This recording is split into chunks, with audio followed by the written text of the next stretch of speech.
All right, this is Fantasy Football Now. I am Jeff Fitoff. He is Chad Rink. You can follow me on Twitter at FitHappens. You can follow him on Twitter at Chad Ochorinco. And I'm going to get it going here, I promise you. Anyway, so we are here today. We are powered by DSP Media on the FanStream Sports channel. And we've got all kinds of stuff to get into today. Let's get that going here. There we go, Chad. It should be popping up here momentarily. Anyway, so like I've got to be careful on mine. So I go like this. There's that light over my head. You've already said you've got some shine on your end, and you've got cans behind you that your wife is doing. Yeah, so right, it's a lot of stuff behind you. Yeah, it's gardening. I'm in the bunker. Draft season. I gotta just stay in the bunker. So yes. It is. It's all stuff from our garden. My shirt there. There you go. There we go. Fantasy Draft Proxies. If you need help with your draft, go to Fantasy Draft Proxies. We can help you out with that. We do drafts for people. We help people out with that. Season-long management, whatever you need. But go to fantasydraftproxies.com. Find it there. Chad doesn't even do that because Chad is always in the war room. He is constantly doing mock drafts more than I am, which is hard to believe because I thought I spent way too much time on it. Chad spends more. One of the things, Chad, going on in Fantasy Football right now, we thought earlier today that perhaps Dalvin Cook might sign with the Jets. We know the Patriots were kind of in on Dalvin Cook for a while because they were in on DeAndre Hopkins, who's now the Titans. We'll talk about that in a minute. But Dalvin Cook now, he is the one that's out there with the fact, Chad, that Josh Jacobs has not agreed to a long-term deal. Neither has Saquon Barkley. And after 4 o'clock yesterday, on Monday, I should say, this will probably go on Wednesday. So on Monday at 4 o'clock was the deadline for either of those guys to sign long-term deals. Now, they have the franchise tag, which is like $10 million that they can play under this year. They can still negotiate a 1-year deal where they could maybe make more money or say, hey, I'll take this amount of money, but you can't tag me next year, whatever it is. But right now, the Raiders and Giants running back situations are in flux. When it's all said and done, where do you think Dalvin Cook ends up, and how much could he affect someone else's situation? The Jets, obviously, Breece Hall, he would demolish Breece Hall's value if he goes to the Jets. But I'm looking at other places he could go. Is there an ideal situation you see for Dalvin Cook somewhere? I think the ideal situation is probably Miami. You figure they're going with Mostert and then the rookie A-Chain, who's really undersized and he's electric. But I think Miami would be the ideal place fantasy-wise for him. Like you said, the Jets, I saw on there, the Patriots, I guess, are the betting favorite to get him, which would just, I think, destroy Stevenson, his value. So I think the Dolphins is probably one. Denver could be interesting just because Williams coming back off the injury is probably not going to be 100% first half of the year. And that team, I think, with Peyton there running the show now, have some pieces. So I think those two, are probably the two big ones. Anywhere else, it's gonna kind of muck things up. Like if he would go to Dallas or anything like that. So I think Miami probably one. Denver would be interesting. And those are, I think, two big fantasy wise. I mean, the Chiefs always, but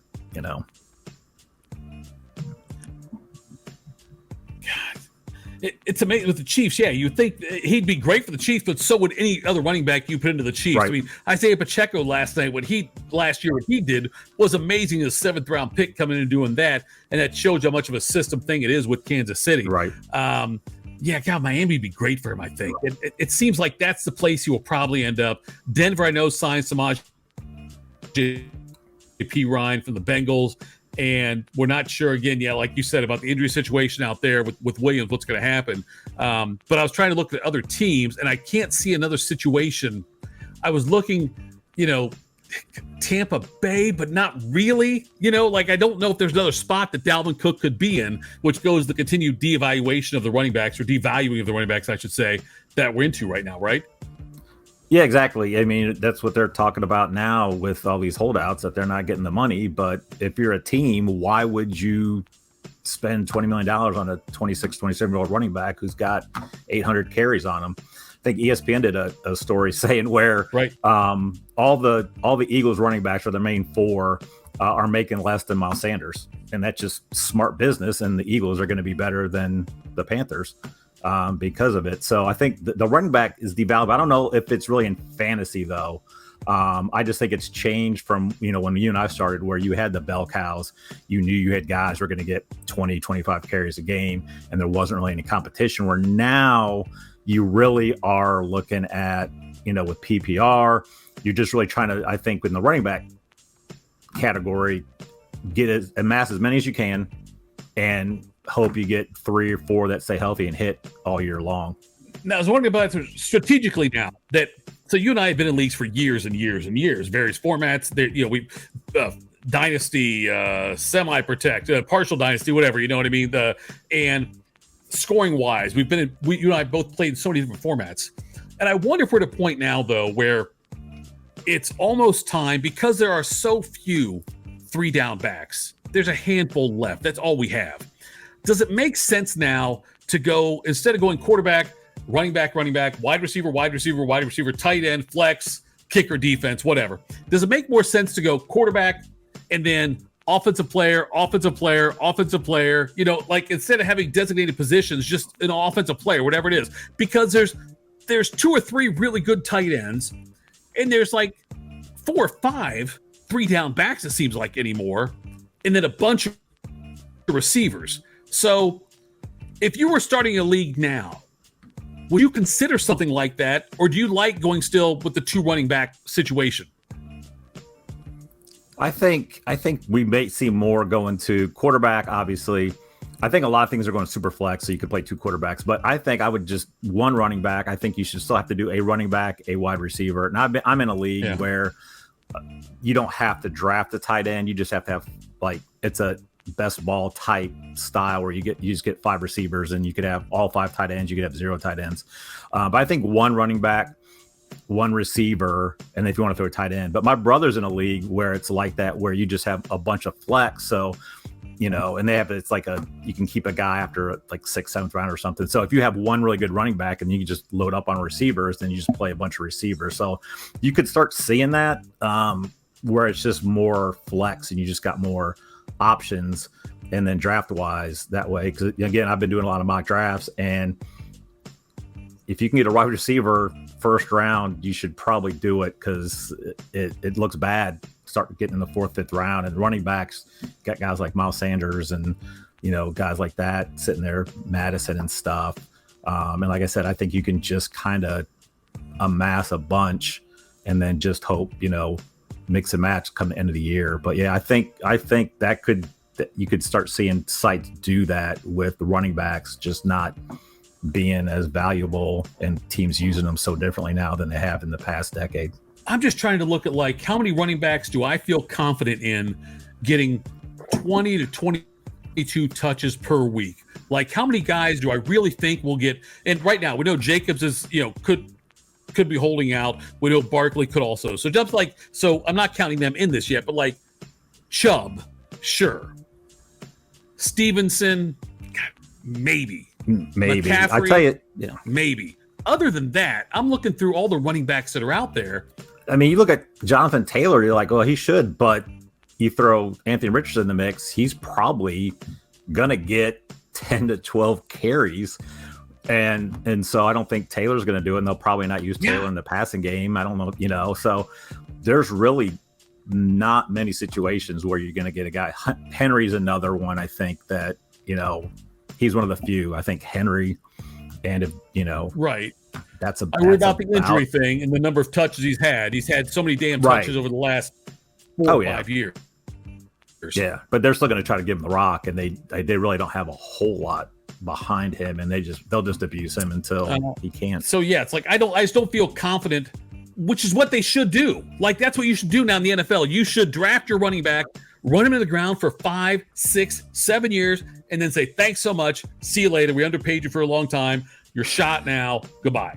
That's what they should. Yeah. That's a smart business move. It sucks for running backs, but it's a smart business move, though, for teams to do that, right?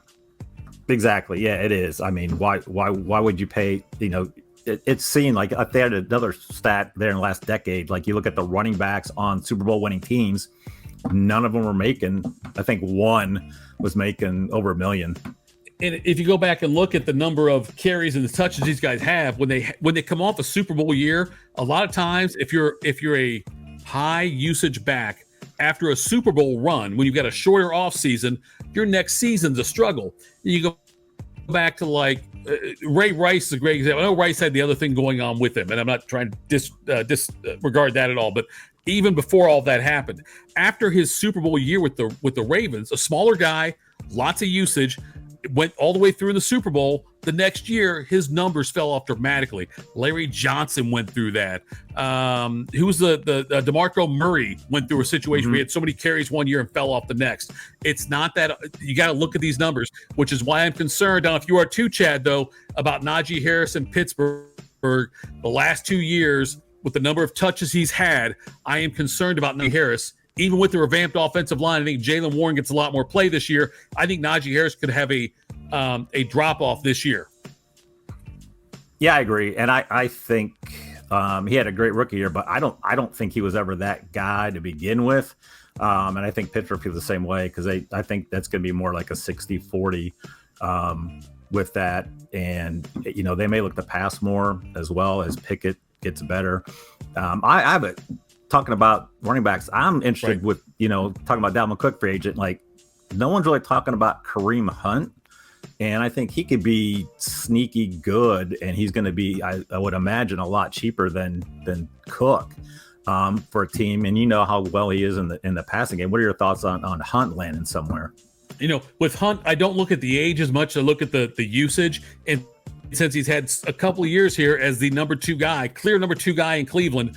And so I think Hunt's got a lot of value as well. If I was a team like Cincinnati, I would try to look at Kareem Hunt, see what he's got out there. If I were Dallas, I would also look at it with Pollard coming off his injury. I think like he makes a lot of sense to teams like that who may have a number one guy, but a guy who's got some question marks just because of the usage they've had. I would love to have Kareem Hunt, and he's going to be a lot cheaper than Dalvin Cook.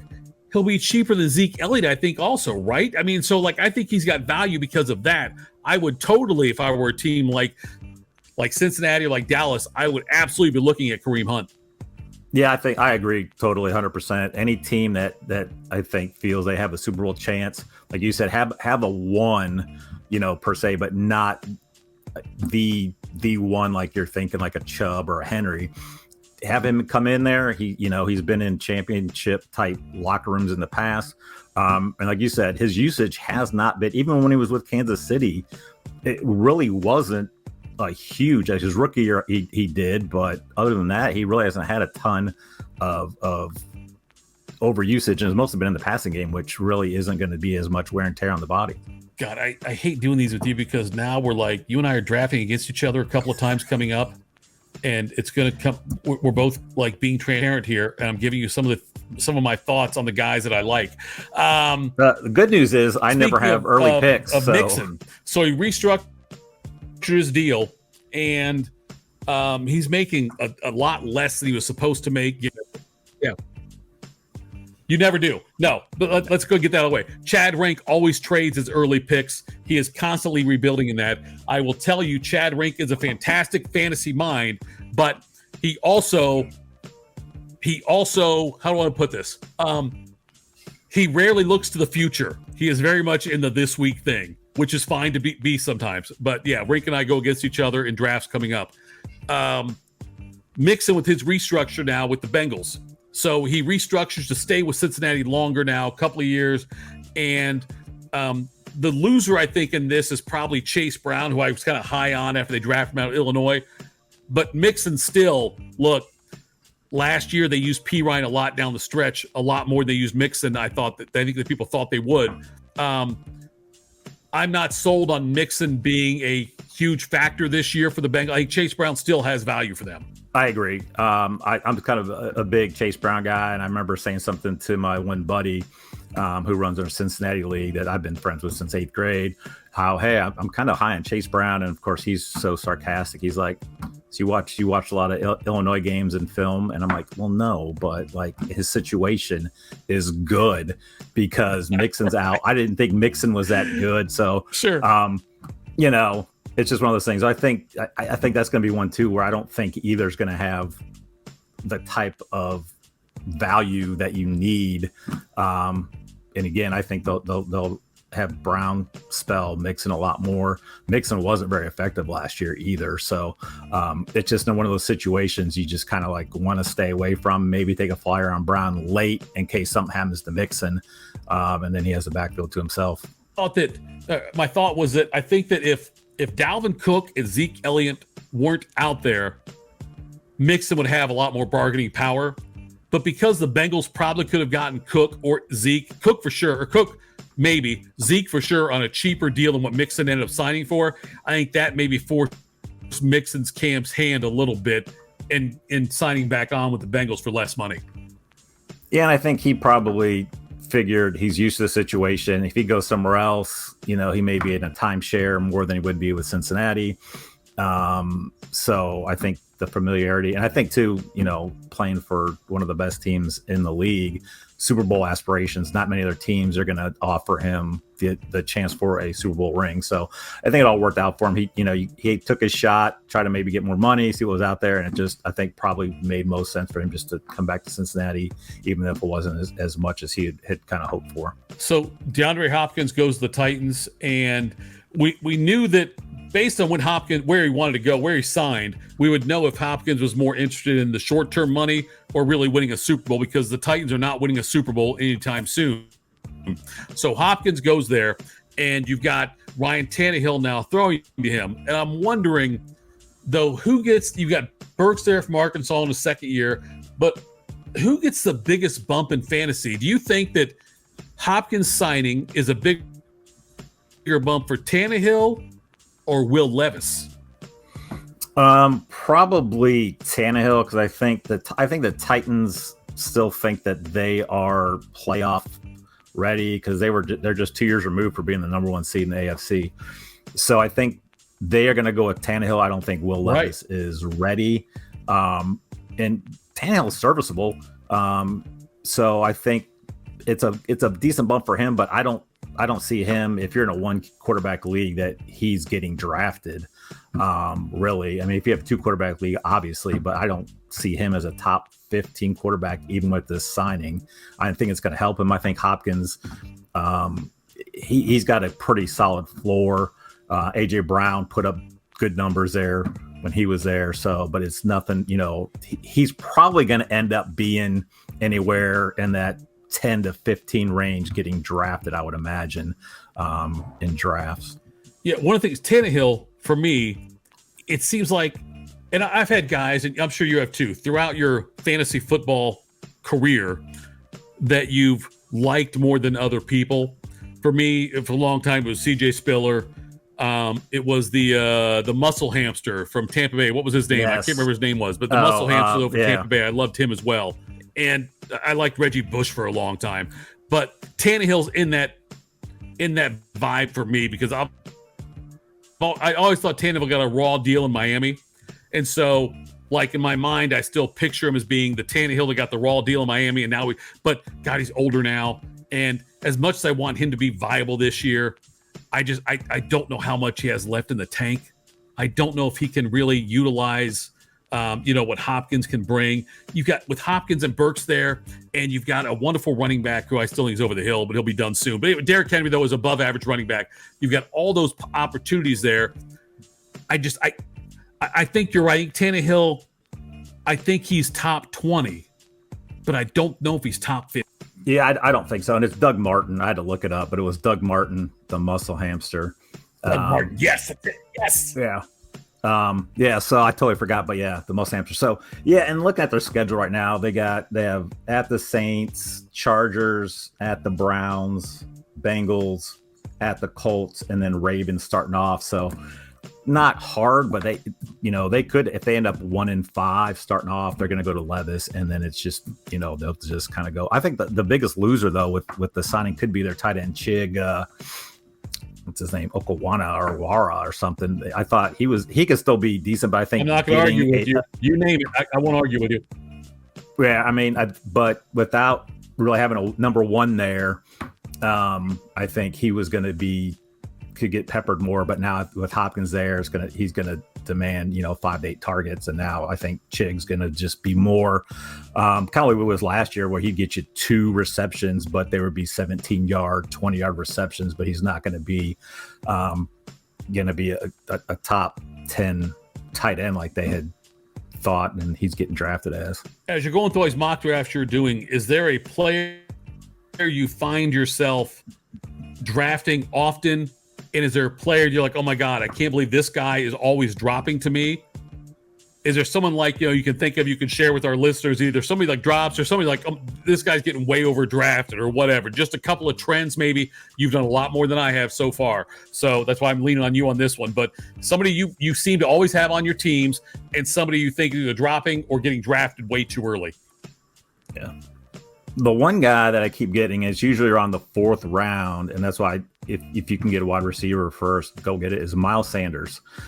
He's always seems to be there in the 4th round. He's kind of around there with Madison's there. I think Swift's usually there, and sometimes Jahmyr Gibbs. But Sanders is always there, and I always grab him because I usually try to go. I try to get a running back still in the first couple rounds, but then if you're going to get a couple receivers, because the receivers drop off pretty dramatically at that point, and Sanders sitting there, going to be the guy. In Carolina, you've got Frank Reich there, and he likes one running back. Sanders was good last year, and he just didn't get a lot of the touchdowns because they would yank him and use Boston Scott and Gainwell, those kind of things. But I think Sanders could be in for a big year. He's still relatively young.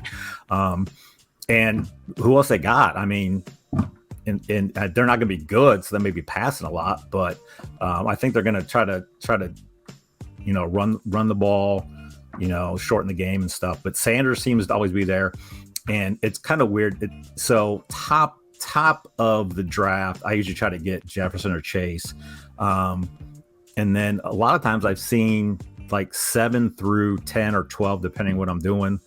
Jonathan Taylor and Bijan are sometimes there. Taylor seems to be dropping a lot. Taylor is more, I see him in the 7 to 12 than I do in the top half of the first, which I usually take a chance on him because, again, he's 24. You got Steichen going there. You look at the carries. I don't have that sheet with me. I was looking at it, but like you look at the carries that the running backs have had inside the 20.